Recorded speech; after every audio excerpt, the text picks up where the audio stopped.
So first we say good Yom Tiv today. It's Elul. It's Elul. The Yemeledus of the Baal Shem Tov HaKadosh, the founder of the Hasidic movement, and the Alter Rebbe. Baal Shem Tov was born in 1645 and 1698. I'm sorry, the Alter Rebbe 1745. And also the Galus of the Baal Shem Tov was 1734. So special day. The Rebbe said something very interesting, wrote something very interesting that surprised everyone. Rabbi Michal Zelikson worked on the Yomim to find the correlation between the daily Yomim and the day, the week, the parsha. That was a work that Michal Zelikson spent a lot of time on. And sometimes the Rebbe would give him a remark, an edit, a comment, and not on every single Hayom, not on every one did he get that. Probably most he didn't. But Mizman from time to time he would get that answer. He asked the Rebbe regarding Elul. He asked him whether we don't say Tachnun. Tachnun mark is the prayer after the Amidah, the Shmon Esrei, where we say we've sinned, Shamnu, Bagadnu. Right. So Jewish law says that on a day when you celebrate a special holiday, you don't say it. So his question was, since today is a Hasidic holiday, the birthday of these two great giants, Torah giants, Hasidic giants, we shouldn't say Tachnun. I think it's pretty brave of him to ask the question. Like I asked Reb Chaim Mitchell Drizin this morning in Shul, whose father was the venerable Chassid of Avram Mayor. I asked him, do you think your father didn't say Tachnun on Elul? He didn't answer, he doesn't know. I would say that the Hasidim of the past did say Tachnun on Elul. All of them. Because those minhagim that the Rebbe documented in Yomim and then later in Sefer HaMinhagim, those are the ones that we grew up with not saying Tachnun, in those days. But Elul doesn't say it. And Yomim, if Tachnun should have not been said, why didn't the Rebbe write it? But Zelikson, I don't know what prompted him, but he asked the question. And to our surprise, the Rebbe did answer him. And the Rebbe answered, totally behergish. It depends on your feeling.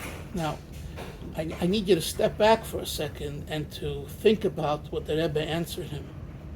Because it's so contrary, seemingly, to Chabad thought, to the Chabad approach. Totally behergish. I mean, since when? If one guy wakes up one morning and he decides, no, we're not saying Tachnun today, or we're doing this, I mean, he'd be thrown out of shul. I mean, I'm saying, no one pay attention to him.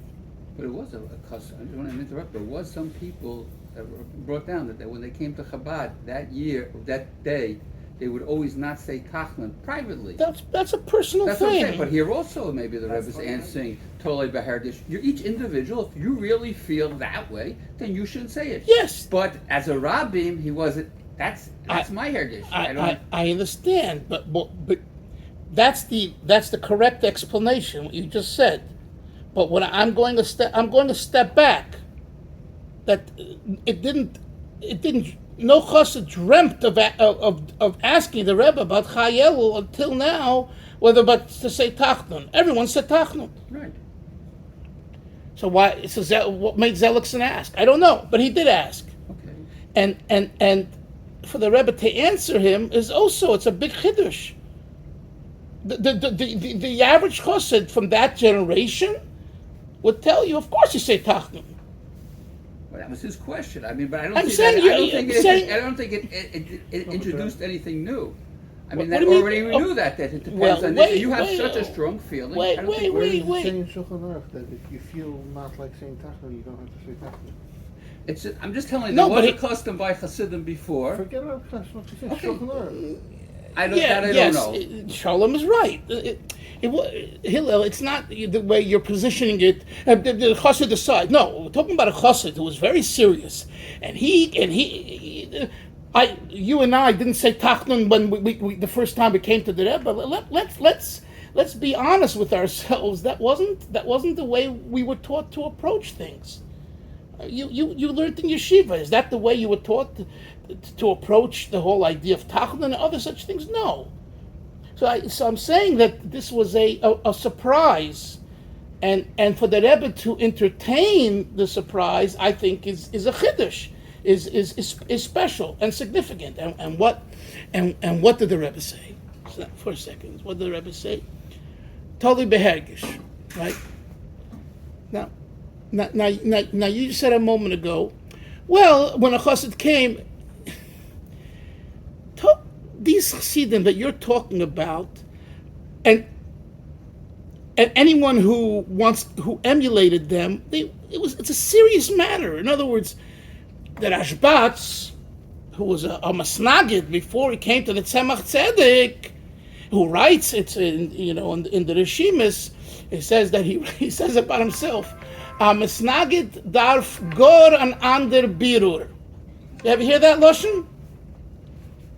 He got beat. He was beat by the Masnagdim for becoming a chassid. This Jew, Reb Shmuel Betzalel, his acronym is Rashbatz. So he writes that I got beat, and he says, I deserved it because I was a Masnagid. And for a Masnagid to become a chassid, you need a real refinement. You got to get a few patch. Now, such a Jew, if he doesn't say Tachdun on the day that he came, I understand, because he went through a transformation, but not every Tom, Dick, and Harry goes through that. Let's be honest. One of the things I learned from Rabbi Yoel, even in my older age and his older age, is this idea of being pnimi, honest. I'll give you an example. So when Gimel Thomas came out on Shabbos, Rabbi Yoel would come to Borough Park, to our shul. I don't know if why? That's where he came. I mean, we invited him, of course, but he accepted the invitation. That means he didn't stay in Crown Heights. He didn't stop in the 770. He didn't go to the oil. He came to Borough Park on Gimel Thomas. For Rabbi Yoel Khan, that's a major thing. No, he wasn't doing it just because we called him.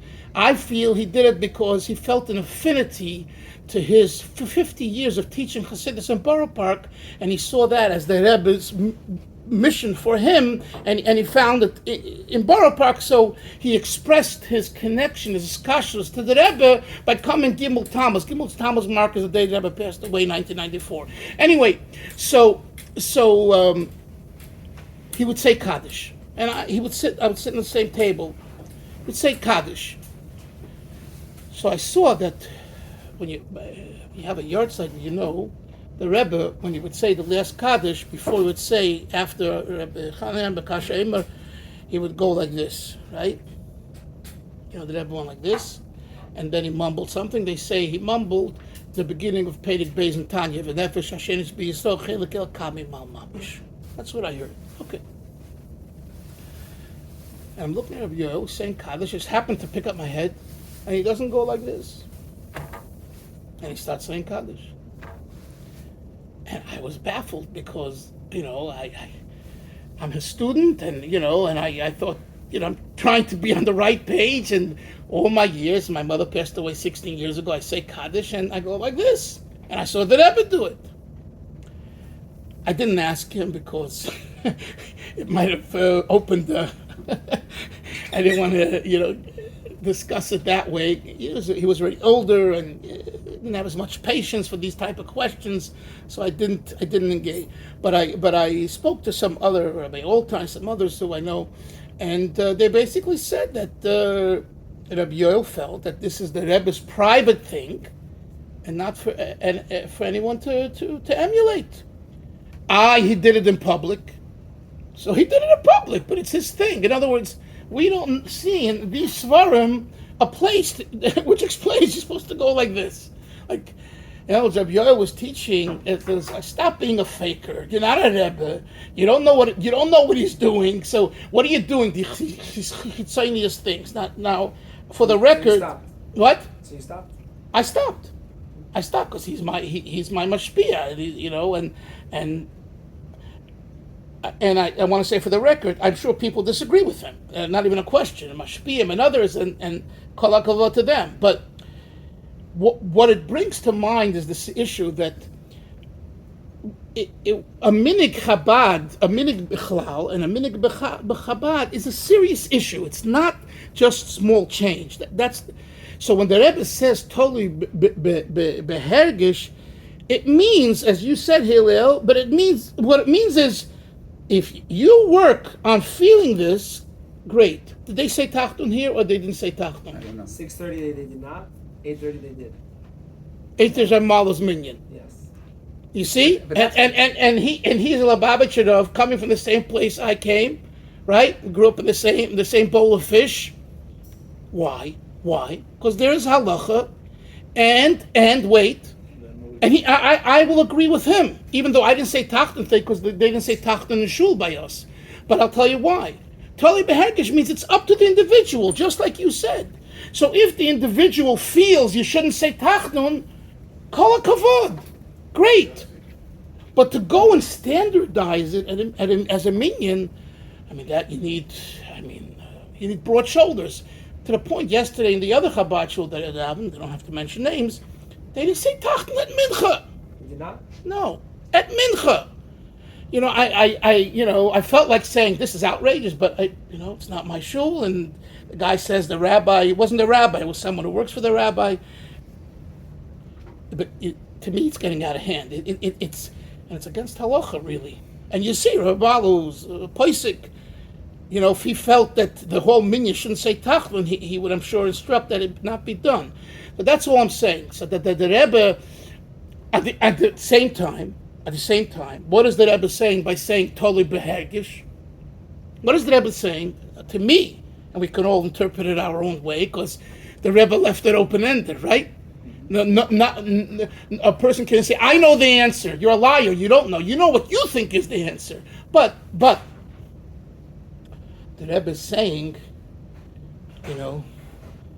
that this is a special day. And if you will work on making it a special day by davening and learning chassidus and giving tzedakah and focusing on how lucky you are to be a chassid of the Baal Shem Tov and the Alter Rebbe and to be a chassid, then there's place for you not saying Tachtun because you have this great simcha. I'll call you back. But can we explain it differently?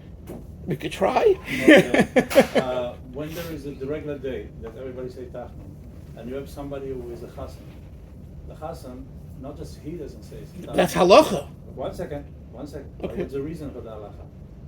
What's the reason why he doesn't say Tachnun? Because go ahead. It's a day of happiness, Yeah. such great happiness That causes him not to say Tachnun. So if a Chassid is so pushed to the Rebbe, yeah. By the way, I did say Tachnun today, but Yeah. if a Chassid is a Mekusha to the Rebbe in such a way that just the mentioning of Right. the date makes him so happy, Yes. even according to Allah, it's Mechuyav to do the... Well, no, but that's a jump. What you just said at the end is a jump. Why? Because halachas. If I'm happy on Sunday, No, Sunday wait. Tachanun? It depends how happy. No, but I'm very happy. I don't know. Elio, 1 second. I'm gonna grant you if you have that personal simcha, right? But to go and extend that to the rest of the congregation, the rest of the shul. No, it says it's a personal thing. Okay, so when halacha says that a chosin exempts everyone, that's a different thing. A bris, but to go and say my personal simcha, it doesn't make sense. Frankly, it doesn't make sense. My personal simcha of being, what if there's a litvak there, and he's not happy? So you're going to say the whole shul's exempt because of my happiness now. No, but you understand. Anyway, it points to the fact that it's a special day. So what I'm saying is that at the end of the day, what Zelikson did and what the Rebbe answered is very significant. That's what I'm saying. In other words, it went around. It went around like not the regular way because the Rebbe didn't initiate it. But now that he said it, it's a very special thing. It's a very special thing. And just for another moment, how particular the Rebbe was with saying Tachton on Yud Shvat. Right, Yud a Yortzeit, the Frierdiker Rebbe, but it's also the day the Rebbe became Rebbe, right? So Chassidim didn't want to say Tachnun, some didn't want to say it because, right, if you didn't say Tachnun in front of the Rebbe at the minyan, Yud Shvat, Oh boy. did he give it to you? And once it happened, and he looked at Groner, and Groner ran around, and he schlepped the Chassan to the front. In other words, Rabbi Groner wasn't playing games, but the Chassan wasn't right there. And he went and schlepped him, and he showed the Rebbe the Chassan. No, I'm just saying that, and I think that that's important. It's very important in our Avodah. The Rebbe said, hey, Tavis, the Rebbe said was going to say Tachnun, but there was a Chassan there. He was about this. I mean, but there's a lot of chitzonius involved here. Unfortunately, there becomes a lot of chitzonius involved, and people are making up their own hergeshim and feelings. And that's why. When there isn't a pneumius, you have, okay, listen. That's why hopefully you have Rav, which you have, and Rabbonim, and they're serious about the issue. They're not flippant, and that's it. This rabbi, he's not even at the minyanim. I don't know where he davens, so maybe davens later, whatever, and he tells his other people that they shouldn't say tacht in the minyan. Whatever, it's and he's a serious guy, and a Talmud Chacham, and he's... I'm saying, but I don't know, it's become like it's a culture, like to accommodate, maybe they feel that the young Lubavitchers will stay more Lubavitch and connected if we go along with the hoo-ha. Maybe. Anyway. By the way, Rabbi, who you just quoted for? Rabbi Zelikson? Yeah. I heard the recording. He said in Tafshin Yud, which is not like this in Nitzvah Yisrael, in Chabad, he said Tafshin Yud, the Rebbe turned around. He was chazan because he was, the year. He turned around Chayil, and there was a discussion back and forth. Some said yes, and he said no. But he turned to Rebbe Mentlik, wasn't yet the Rosh Hashanah. He said, and the Rebbe Mentlik said, he says it's Yom Tov, and Yom Tov is not Mishtachim. Rebbe's in Kaddish. That's what he says. These are his words. He writes in Yisrael. Oh, I didn't know this. The same story. It says Chayil by Mincha Tavshin Yud, and he said, and the Rebbe said by Slach Lanu, and the Rebbe then. Mincha didn't say, and because it was a chassid. Say that you went very fast at the end. What happened at Mincha? You went so fast. Yeah, right? At Mincha. There, say it slower so I can hear. It says by Mincha, the Rebbe, they want to know if they asked if they should say Tachanun, and they didn't say. And they're not sure, and it appeared the Rebbe was asking if there was a chassid there or not. And therefore they answered that there was. It's more. No, but you're telling me about the morning about Reb Mentlik. This is from Eitzer Yisrael, right? But this story with Mentlik, this is not an Eitzer. This is what Zelikson said over. I have to ask where he heard that. But I heard that. But first of all, I think that the Rebbe was just trying to avoid a machlokes. He wasn't Rebbe yet. These people that were telling him not to say tachnun, they were arguing. One said would say tachnun, one would say no tachnun. So the Rebbe went just to avoid a machlokes, and it's not that he felt that personal way that should be it, but he didn't want to avoid a machlokes. Doing something not to avoid machlokes. Sure he does. He does like. No. This thing, and certain things you can avoid. Okay, but see, Rabbi Mentlik, that story I believe and I understand because I know about Rabbi Mentlik. He was my Rosh Hashiva also, but he was a very big makusher. He was a very big makusher, even though he was really the Frierdiker Rebbe's Talmud. But he saw in the Rebbe in the 1940s, and I heard this from Rabbi Yoel, he really, and so for him to say, I could see it. And it's so interesting because he was from Poland, he was a Talmud Chacham. He didn't come from that culture, but he had this, I guess, mind transformation and his kashrus, so I could see him saying that. But I really want to verify it. I wish there's no one around. There was one person around, maybe, but he was too young. Everyone is dead already. No, I'm saying it was a bit, to verify the... Yeah, because it's different than what it says here. Yeah. But the Rebbeim... Yes. The Frierdiker Rebbe says that the Rebbeim wouldn't say... Yeah, no, that I understand. It was a private Yom Tov. Yeah, because he said the good Yom Tov, unser Yom Tov, right? It's our Yom Tov, right? But that's private. Private. 1945, the Frierdiker Rebbe told the whole story. Yeah. No, the story was told already in 1930. It was told already earlier in 36 or 33. That's when they knew about it. The Frierdiker Rebbe told about how every Rebbe told his son about it. and you're saying he kept didn't. it secret. And the Fizgor said, and he said to keep. His father told him about it. Told him to keep it a secret and not tell people until the time will come. To tell. But and he's telling this. Yes, but they knew already in the 30s in Poland. Again, who knew? The story. Yeah. About that it's yeah.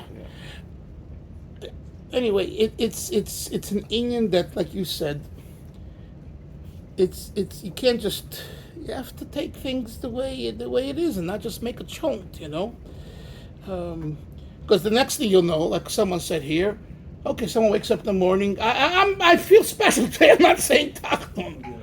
And what is this, I know a place where they don't say tachnun, there's somebody that doesn't say tachnun when the Rebbe came to America. They don't say tachnun then.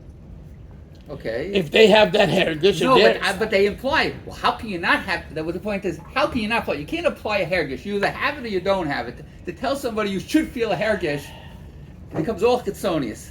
Yeah. That's what I'm just telling you. You're doing it every morning when you say. That's what you're supposed to do. You're supposed to, but not always you do. Okay, but that's what you're supposed to do. But that's okay. Listen, we're not going to solve it. We had a discussion about it, and now it's totally in every person.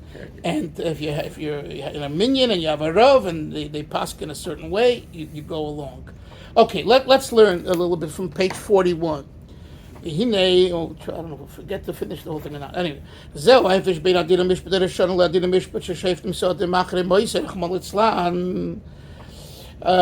your ears, Avremel.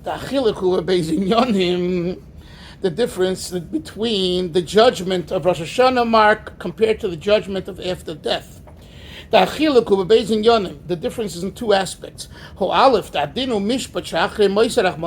a person passes on, God forbid, then the soul is judged. Versus the judgment of Rosh Hashanah is primarily for the body. Im yichye, will you survive another year? Or chas v'sholom, or God forbid, chas v'lila, he doesn't even want to say, he doesn't write what, God forbid not.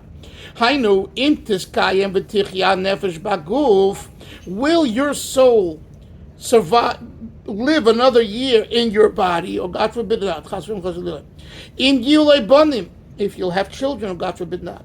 If you'll be healthy, God forbid not. You'll have parnasa, you'll have a livelihood in a broad way, in a successful way. You'll become wealthy, you'll become poor.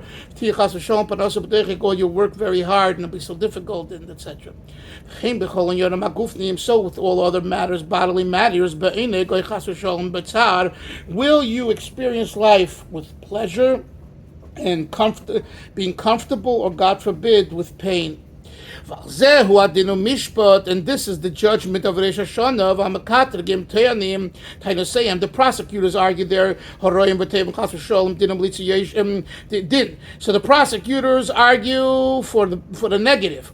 And the good advocates,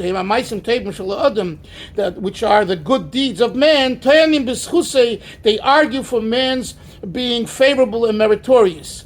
Again, look, the Rebbe repeats the same Nakuda. The primary thing is one's own asking of mercy and bringing the divrei schus, the merits that he did. Another difference between the judgment of Rosh Hashanah and the judgment of after passing. After passing, can't do tshuva. You can't do tshuva, Mark, afterwards. Today you can put on tefillin. After 120, you don't put on tefillin anymore. This is one of the greatest punishments. When we come to the heavenly world, when we want to do tshuva, one of the other things that they do up there, it says in Kabbalah, they say you like playing basketball. You played basketball and you didn't learn. You played basketball. Here is a ball. Play basketball. You play basketball and then you get tired. No timeouts. This is one of the explanations of one of the punishments, is that they stuff you with the tainugim, the pleasures that you indulged in, and they don't let you rest. Here's more of the pleasure. More. See, I'm vomiting. I'm disgusted. I can't eat anymore. Too bad.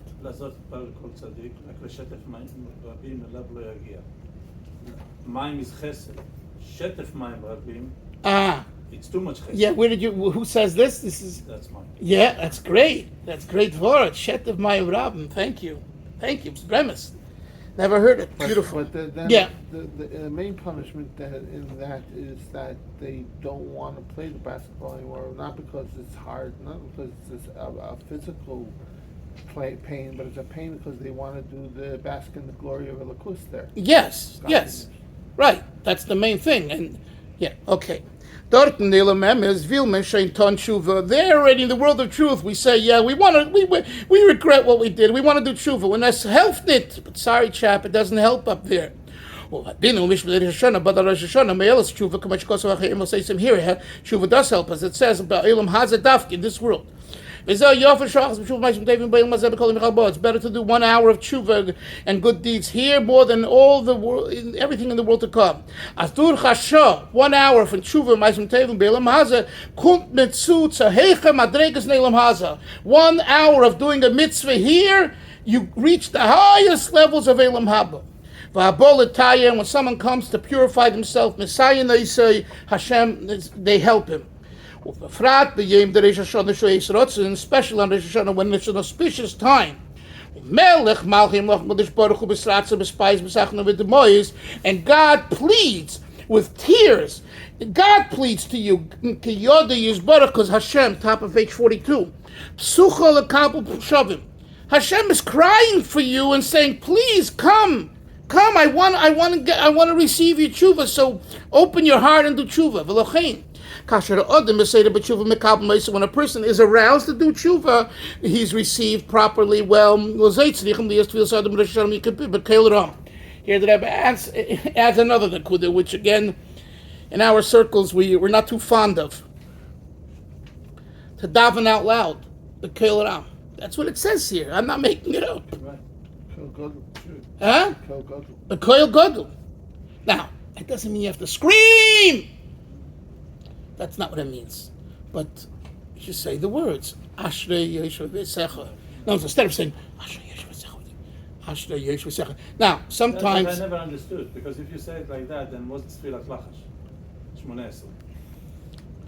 Everything becomes Shmoneh Esrei. Right, I hear you. But I want to say is that also be sensitive. I've seen this also, where someone says B'Kol Ram. I'm going to say, and someone's shul, and is bothered by it. Don't make a fight. You go elsewhere. Don't say, this is my seat. You're right, and he's wrong. But don't make a fight. It's not good, especially on Rosh Hashanah. Right. So change your seat. Because you're right in B'Koil Gadol, B'Koil Ram. For some reason, that person is nervous and gets bent out of shape. I have this issue. One fellow, sometimes when the Baal Kodesh reads, I read to myself, and and he says, shh, shah. It's like, what's your problem? I'm not. Keep the peace. Right. Tone it down. Keep it more down. So, B'Koil Gadol, I'm just saying, because, something in Shul, keep a lot of people very tight, and you want to daven, again, screaming is, we're not Karlina stolen Hasidim, where they scream the top of the lungs. So Shul on 16th Avenue, Borough Park, whenever I need a high, instead of taking marijuana, I go into that shul. Yeah, it's mamish, you go in, you get in trouble. Everything's B'Koil Gadol? Yeah, not just B'Koil Gadol. You want to see the imitation? They go back to gain breath, and then they shout it out. Not every single word, but I've seen it, and they're good chavra, really good people. But and I asked him, and they said that Rabbanan Agadol, the first Rebbe, says that that's the in Beis Aaron. There's a sefer Beis Aaron, which is the Tanya for Karlina Chassidim, and he said that the state that you should do Kol Atzmois Temarna means that type of activity. Okay. It's the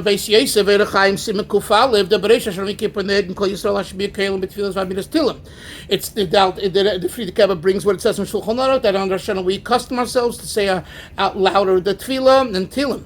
Over Sefer Mogen David Ladar Ba'azal is test Kosalasheni.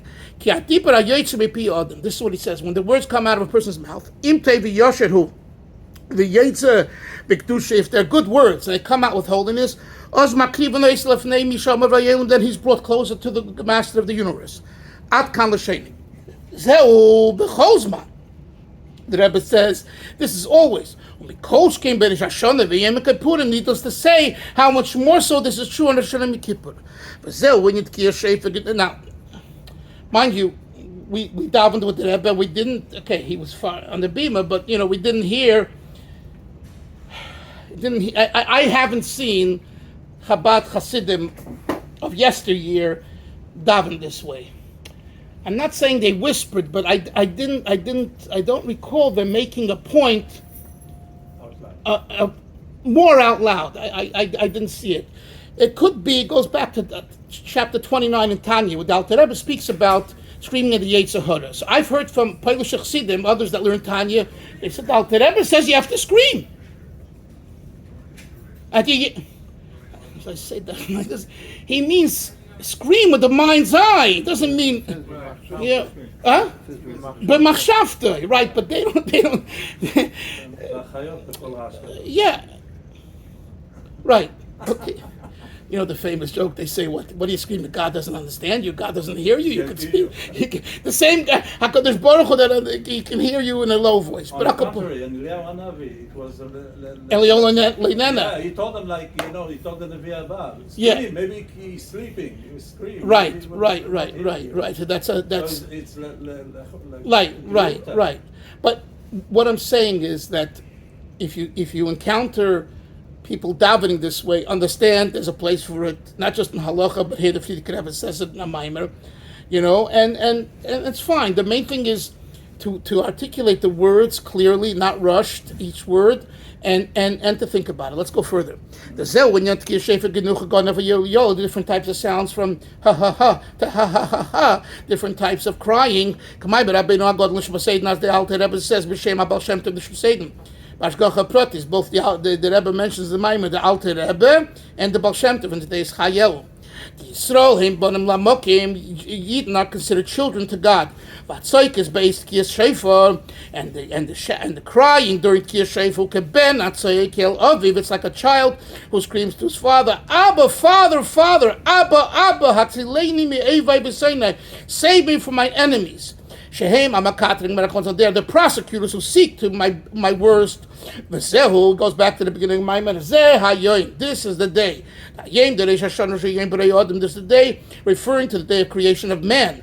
Hutchilas Masech is the beginning of action. Because the primary purpose and objective of creation is man, who Adam, who's the choicest of creatures. In Yom Zed, this day, whose currently Yom Rishon is a commemoration for the first day. The Seder Yomim, in the order of days, had a Yom Rishon hu Chesed. Yom Rishon is called kindness, Chesed. The Aidesha Adam Meised Tshuva.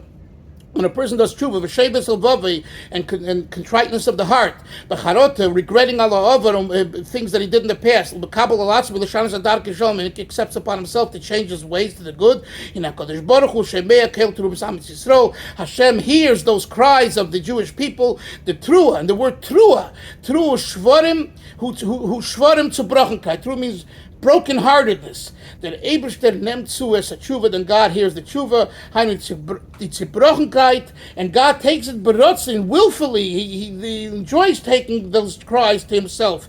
Ve'elam kisadin, and God rises from the chair of judgment.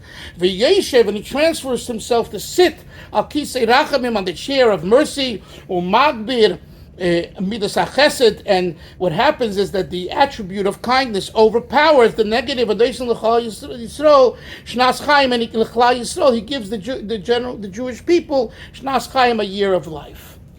This is the mimer. Use it.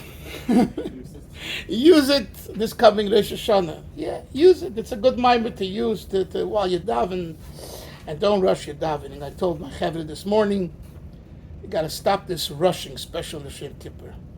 I have to follow the chazan. Who says? You want to follow the chazan knowing what you're doing. What if you need time to... I'm just saying, like, make it meaningful. We're standing, we're sitting, we're jumping. What I do is I come to shul, and I put my talis over my head, and I daven at my pace. And you guys can run, and you can stand, and you could... To try to make the davening. Now, understandably, when you're mechuyev to get up, you're obligated to get up for kedusha and this and that, but it's important, of course, if you can come an hour before and you start the davening before, great. It's important to make the time of tefillah, Rosh Hashanah, Yom Kippur, meaningful. Otherwise, it's no weiter. I have a practical question. Yes, yes. So let's say that I want to do that. Yes. But, for example, Hashem Kelachum V'Chanun, it says you're not supposed to say it in Yachid. Yeah, so you say that together with the... So of course. Say it even... Oh, you're saying when they say it. Yes. If you're not in that... Yeah, 100%. Okay. Yeah, and you stand up a little bit, or you stand... Yeah, you say of course. They said, and after that you just skip over it when you get to that again. That you should ask Rabbi Malo. I'm not sure. I think maybe you should say it again. Say it again. Yeah, because because that's a chelik of the tefillah, of your seder at tefillah. If you don't say what? You don't do it. He said that. It says by slichas. You don't do it, really? You don't do it, even though it says we learned Kitzur Narach, right? It says you do it with the kriya. And in the old class, yeah, they put that, and then they took it out because the Min Chabad is not to. Who told you that's why they took it out? I had a whole discussion here 2 years ago. We had a whole discussion here about it. And Rabbi Malo said that's the minhag Chabad. I don't know. It was in the class. It used to be there, and then they don't put it in anymore. You say it Makri B'Kriya. No, they took it out of the new. They had it in the new one. They took it out of the new one. They took it out. Okay, so you have to. So let's talk to the Rav. You talk to a Rav to see. By the way, that the Sidurim have made some mistakes, and it's not that all Rabbanim agree on everything there. You should know that, but. That's interesting to ask whether we don't say in the Seder Atfilah. So you're saying we don't say because the Seder Atfilah. That's why I would think you should say it. Hashem, you're middle of it's the Seder Atfilah. Right. No, it does say that Yachid ain't Omer Zayis. Yachid ain't Omer Zayis even time. No, it doesn't say that. And not only that, but twice he says, I guess it was in the saying that you could say it if you want with time. But in Kitzur Shulchan Aruch, it brings it only been again to Slichas, it's not been again to Shachar. Right, that's another thing. Avramo, it's brought Lagabi Slichas. But they don't say it. How do you know it applies also to Shachar? They don't say it in the Shachris. The Kitzur Shulchan Aruch was written for Ashkenazi. And they don't say Hashem. They don't say that. True. They don't say it. Oh, that's a good point. Oh, he makes a very good point. Ken Zayin, he's right. It makes sense what you're saying, Hillel. How do you know? Oh, you daven? I know. I daven with enough Ashkenazi. I know with enough Ashkenazi minion. I know they don't say Hashem. Maybe he's a little learned. Okay, Chaver, learn. My son told me Reb Yoel's name about that with the thing. I don't know if he heard directly from him. He says it's Al-Pi Kabbalah and we don't know anything about it, so don't use that extra expression. Al-Pi Kabbalah. Oh, that's what Reb Yoel said. It's Al-Pi Kabbalah. What do we know? Okay, I didn't. Good.